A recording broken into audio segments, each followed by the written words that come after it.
اس میں سیکھے خواتین دین کے، کیا خوب ہے یہ سلسلہ دین اور خواتین، دین اور خواتین۔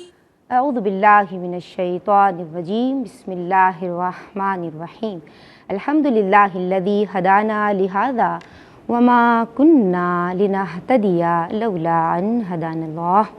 اللہم صلی علی سیدنا و مولانا محمد عدد ما فی علم اللہ صلاۃ دائمۃ بدوام ملک اللہ۔ السلام علیکم ورحمۃ اللہ وبرکاتہ۔ جناب، خواتین کی دینی تربیت اور اصلاح کے تعلق سے ARYQ ٹی وی کی یہ عمدہ کاوش ہے جس کا سرنامہ ہے دین اور خواتین۔ ہمارا بنیادی مقصد یہ ہے کہ صنف نازک کو دین اسلام کی تجلیات سے منور کیا جائے تاکہ گھر گھر اسلام کی تعلیمات کو، شریعت مطہرہ کی تعلیمات کو پہنچایا جائے اور خاتون خانہ ہماری بہنیں، مائیں، بیٹیاں، بچیاں دین اسلام سیکھیں اور جناب ہر گھر میں شریعت مطہرہ کی تعلیمات کی پریکٹس کو عمل میں لایا جا سکے۔ دین سیکھا جا رہا ہے تاکہ اس پہ عمل کیا جائے۔ بات یہ ہو رہی ہے کہ بہنیں ہوتی ہیں نازک، تھوڑی سی کانشیس بھی ہوتی ہیں اور کبھی ایسا ہوتا ہے کہ سپرسٹیشن کا شکار ہو جاتی ہیں، یعنی کسی شے سے، کسی عمل سے، کسی فعل سے یا کسی کام سے تاثیر کا اعتقاد رکھا جاتا ہے۔ یہ سمجھا جاتا ہے کہ اگر فلاں کام ہو گیا تو اچھا نہیں ہوگا، یا اگر فلاں کام ہو گیا، بہت ساری اگزامپلز ہیں، تو جناب اچھی تاثیر لی جاتی ہے۔ بات یہ ہے کہ شریعت مطہرہ میں اور دین اسلام میں نحوست کا، سپرسٹیشن کا اور بدشگونی کا جناب کوئی تصور نہیں ہے۔ ہر اچھی بات اللہ تبارک و تعالی ہی کی جانب سے ہوتی ہے، اور جو بھی آپ کے ساتھ ہو رہا ہے وہ جو چاہتا ہے، جیسا چاہتا ہے، جس حال میں رکھنا چاہتا ہے آپ کو اسی حال میں رکھتا ہے۔ شریعت کہتی ہے کہ نوست کسی چیز میں نہیں۔ تو اب یہ جو ایک رانگ بلیف ہے، یہ اولڈ آئیڈیاز ہیں اباؤٹ لک اینڈ میجک، میں سمجھتا ہوں کہ یہ نان سینس بلیف ہے۔ آج ہم اسی حوالے سے بات کر رہے ہیں۔ آج بہنوں کو بہت سیکھنے کا موقع ملے گا، یعنی آج توہمات پہ، توہم پرستی پہ جو کہ وہم سے ہے، ہم بات کر رہے ہیں، یعنی کسی بے بنیاد بے دلیل بات کا شکار ہو جانا، بچوں کو بھی یہی سکھانا، پھر وہ چل رہی ہیں نسلوں سے وہ بات چلتی چلی آ رہی ہے۔ ہماری عالمات ہم سب کی رہنمائی کے لیے موجود ہیں۔ توہم پرستی پہ انشاءاللہ آج کلام ہوگا۔ ماشاءاللہ علم دین سے بہرہ ہیں اور خوش بیان ہیں، خوش گفتار ہیں عالمہ صوبیہ یا صبیبہ شاکر اور عالمہ صدف پروین۔ السلام علیکم ورحمۃ اللہ۔ وعلیکم السلام ورحمۃ اللہ۔ آپ دونوں خیریت سے ہیں؟ الحمدللہ ماشاءاللہ، آپ دونوں کو اللہ سلامت رکھے۔ ہم دعا گو ہیں اللہ آپ کے علم میں، آپ کے عمل میں برکتیں عطا فرمائے۔ جناب ہمارے مینٹور اور ہم آپ سے سیکھتے ہیں، فیض بخش ہیں، فیض گستر ہیں، اور میری تو جناب اردو بھی آپ اچھی کرتے ہیں، میں سمجھتی ہوں سبھی سیکھ رہے ہوتے ہیں، لیکن ہم یہ بات کہتے بھی ہیں اور کہنا چاہیے کہ ماشاءاللہ جب دین کی بات ہوتی ہے، جب مسائل پہ گرفت کی بات ہوتی ہے اور اس کو آسان اور عام فہم انداز میں سمجھانے کی بات ہوتی ہے تو سر فہرست آپ کا نام آتا ہے شیخ الحدیث مفتی محمد احسن نوید خان نیازی دامت فیودہم، ہماری رہنمائی کے لیے ماشاءاللہ تھرو آؤٹ موجود رہتے ہیں۔ آج بھی ہماری رہنمائی فرما رہے ہیں، سلام عرض کرتے ہیں۔ السلام علیکم ورحمۃ اللہ۔ وعلیکم السلام ورحمۃ اللہ وبرکاتہ۔ آپ خیریت سے ہیں؟ الحمدللہ رب ماشاءاللہ، اللہ آپ کا سایہ ہم سب کے سروں پہ تاج سلامت رکھے۔ آپ کی اجازت ہو تو پروگرام شروع کروں؟ بسم اللہ۔ ماشاءاللہ، میں آپ کی سمت آؤں گی اور عالمہ صوبیہ شاکر مجھے یہ بتاؤ کہ توہمات کے حوالے سے، یعنی توہم پرستی کے حوالے سے قرآن و حدیث کی تعلیمات کیا ہیں؟ اعوذ باللہ من الشیطان الرجیم، بسم اللہ الرحمن الرحیم۔ دیکھیں، وہم کہتے ہیں ایسی چیز کو جو حقیقتاً ہوتی نہیں ہے، تو جو چیز ہے نہیں اسے موجود مان لینا، یا کسی چیز کے اندر وہ تاثیر ہے نہیں لیکن اس تاثیر کو اس کے اندر موجود مان لینا، یہ کہلاتا ہے توہم کرنا، اور اسی کو فالو کرنا توہم پرستی کہلاتا ہے۔ اس کو کچھ چیزوں سے اچھا وہم لیا جاتا ہے، اسے نیک شگون کہہ لیتے ہیں، اور کچھ اکثر جو ہوتا ہے وہ ہمارا موضوع بحث بھی آج غالباً یہی کہ برا شگون لے لینا، کسی چیز میں بری تاثیر مان لینا، کسی شخص سے مطلب یہ لینا کہ ان سے نیگیٹو وائبز آئی ہیں، ان کی وجہ سے ایسا ہو گیا ہے، یہ فلاں شخص آیا تو ہمارے ساتھ یہ برا ہو گیا، یہ کہلاتی ہے توہم پرستی۔ اور بہت ساری اس کی مثالیں ہیں. جیسے بعض گھروں میں ایسا ہوتا ہے کہ فلاں ہمارے خاندان میں رنگ نہیں پہنا جاتا, اگر ہم یہ رنگ پہنیں گے ضرور اس دن مصیبت آئے گی یا ہم بیمار ہو جائیں گے.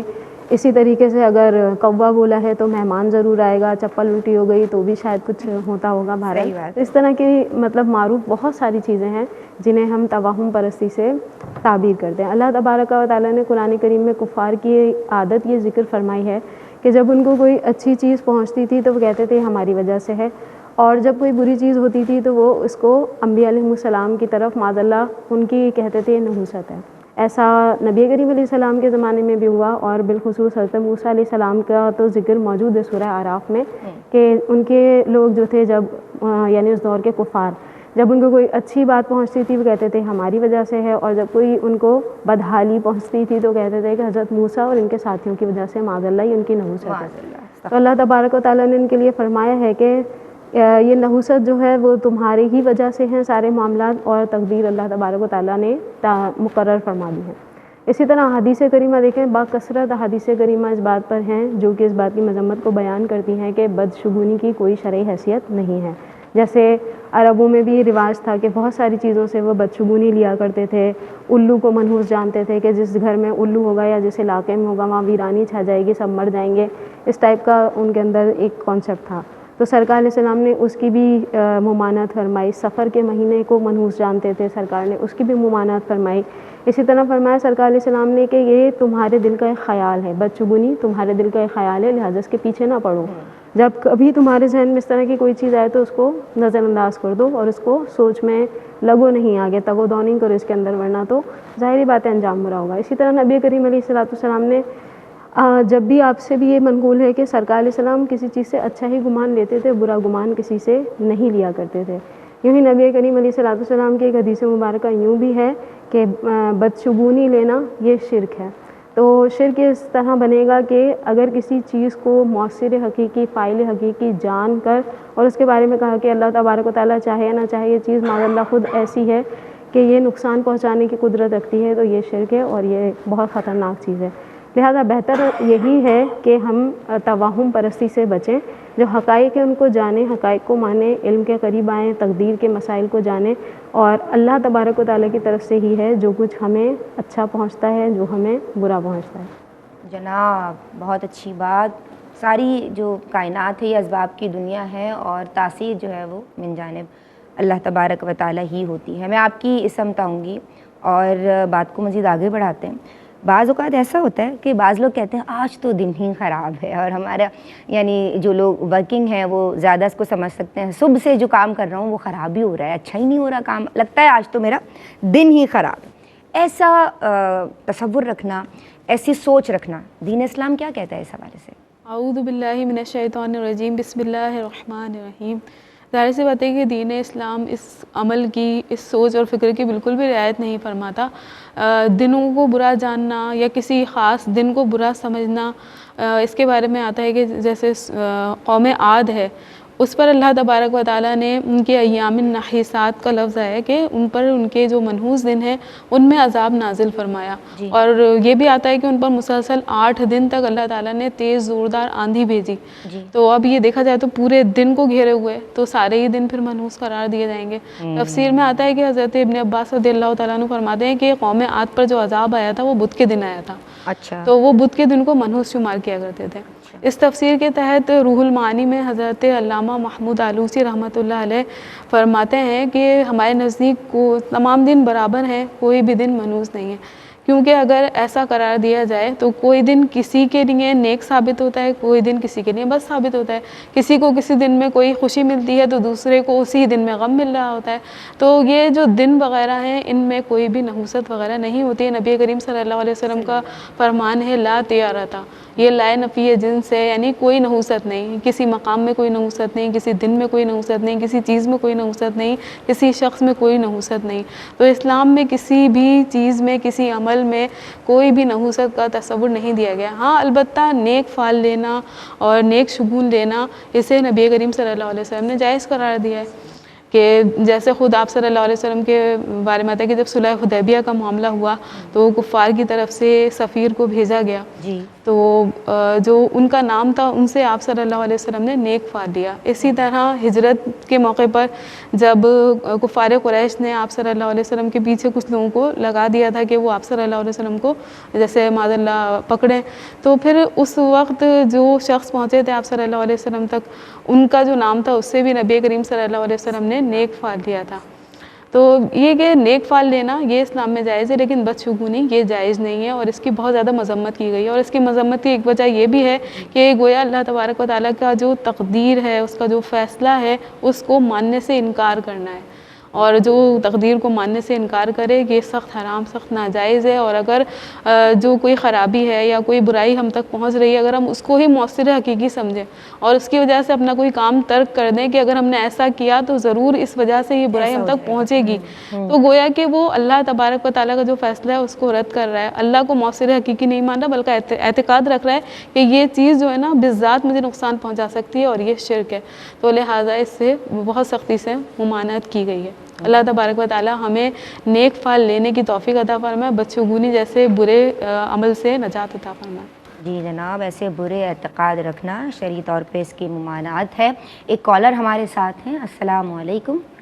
ہلو، السلام علیکم۔ وعلیکم السلام ورحمۃ اللہ۔ یہ میری پیاری بہن حمیرہ ہے ملتان سے۔ کیسی ہو حمیرہ؟ الحمدللہ اللہ کل حال، آپ کیسی ہیں؟ الحمدللہ علی کل حال۔ کیا سوالات لے کے آئی ہو آج؟ میرا پہلا سوال یہ ہے کہ بعض اوقات اس طرح سے وسوسے آتے ہیں کہ لوگ بھی اس طرح سے بیان کرتے ہیں کہ اگر آپ نے ایسا کام کیا تو آپ کے ساتھ ایسا نقصان ہو جائے گا، کیا یہ بھی توہمات میں سے ہوتی ہے اور کیا اس کے نقصانات ہوتے ہیں؟ اس کا کس طرح سے علاج کیا جا سکتا ہے؟ ٹھیک ہے، اور کوئی سوال ہے؟ پہلے اگر کسی نے ثنا پڑھ لی پھر بعد میں دعائے قنوت پڑھی تو کیا سجدہ سہو کرنا پڑے گا؟ ٹھیک ہے، اور لاسٹ کوشچن یہ ہے کہ پاؤں کے اور ناخن ہاتھوں کے جو ہے نا کچھ نہ کس حد تک بڑے ہوں تو وضو میں رکاوٹ، بعض اوقات پاؤں میں نا ایسے شیپ ہوتی ہے کہ وہ جلد ڈھک جاتی ہے، تو کتنے وہ بڑے ہوں تو وہ وضو میں رکاوٹ ہوتا ہے؟ بعض کہتے ہیں کہ وضو میں سے وضو ہوتا ہے یا نہیں ہوتا، اس حوالے سے رہنمائی فرمائیے گا۔ اور اچھے سوالات ہیں آپ کے اور انشاءاللہ شامل کیے جائیں گے حمیرہ، کال کرنے کا شکریہ۔ اور جناب آج ہم بات کر رہے ہیں توہم پرستی یعنی سپرسٹیشن یا وہم کے تعلق سے، بدشگونی کے تعلق سے۔ ہمارے ساتھ رہیے، آج ہم بہت کچھ سیکھ رہے ہیں۔ السلام علیکم ورحمۃ اللہ۔ بسم اللہ الرحمن الرحیم، السلام علیکم ورحمۃ اللہ۔ جناب دین اور خواتین میں آج ہم بات کر رہے ہیں توہم پرستی یعنی وہم، بدشگونی، کسی کام سے بری تاثیر یا کسی کام کو سمجھنا کہ اس سے اچھی تاثیر ہے، ایسا اعتقاد رکھنا۔ شرعی رہنمائی اس حوالے سے میں چاہتی ہوں کہ حضرت صاحب ہماری فرمائیں۔ بریک سے قبل عالمات توہمات کے حوالے سے کلام کر رہی تھیں۔ ہمارے ساتھ شیخ الحدیث مفتی محمد احسن نوید خان نیازی دامت فیضہم موجود ہیں، ان کی سمت کرتے ہیں۔ السلام علیکم۔ وعلیکم السلام ورحمۃ اللہ وبرکاتہ۔ توہمات کے حوالے سے رہنمائی۔ بسم اللہ الرحمن الرحیم، صلی اللہ علیہ حبیب محمد وعلی آلہ وصحبہ وبارک وسلم۔ پہلے تو میں لفظ کی تصحیح بھی کر دوں، ویسے تو آپ سب نے تو خیر صحیح ادا کیا، لیکن کالر نے بھی اسی طرح ادا کیا، اور ویسے بھی اب یہ بہت زیادہ مشہور ہے، لوگ کہتے ہیں توہم پرستی، لکھا ہوا اس طرح ہوتا ہے نا تو لوگ اس طرح پڑھ رہے ہوتے ہیں توہم پرستی، اور بعض کا ڈاکومنٹریز بناتے ہیں، اور اچھے خاصے جو میڈیا چینلز ہیں مشہور ان پہ بھی ڈاکومنٹریز چل رہی ہوتی ہیں تو وہ بھی باقاعدہ یہی بول رہے ہوتے ہیں توہم پرستی۔ تو یہ توہم نہیں ہوتا، لفظ توہم ہے بروزن تفاعل، جیسے جو ہے وہ توجہ، توکل، تو جیسے توکل میں جو ہے وہ کاف پہ پیش ہے اور پیچھے واو پہ زبر ہے اور کاف مضموم ہے، توکل، توجہ، توہم۔ تو توہم پرستی اس کی اسلام میں قطعاً کوئی گنجائش نہیں ہے۔ ہمارا دین ویسے بھی یقین کا دین ہے، ایقان ہے۔ ایمان ویسے ہی تصدیق قلبی ہے، اس میں ویسے ہی یقین ہوتا ہے۔ ایقان، ہمارا دین جو ہے وہ ہمیں ایقان سکھاتا ہے، یقین سکھاتا ہے، اللہ پہ توکل سکھاتا ہے، بھروسہ سکھاتا ہے۔ اس میں کوئی توہم پرستی کی کسی بھی سطح پر گنجائش نہیں ہے، بلکہ دین کی تو سیدھی سیدھی تعلیم ہے۔ قرآن مجید فرقان حمید میں بیان ہوا ہے کہ اللہ تبارک و تعالیٰ نے اپنے محبوب کو یہ تعلیم فرمایا کہ ان لوگوں سے یہ کہو،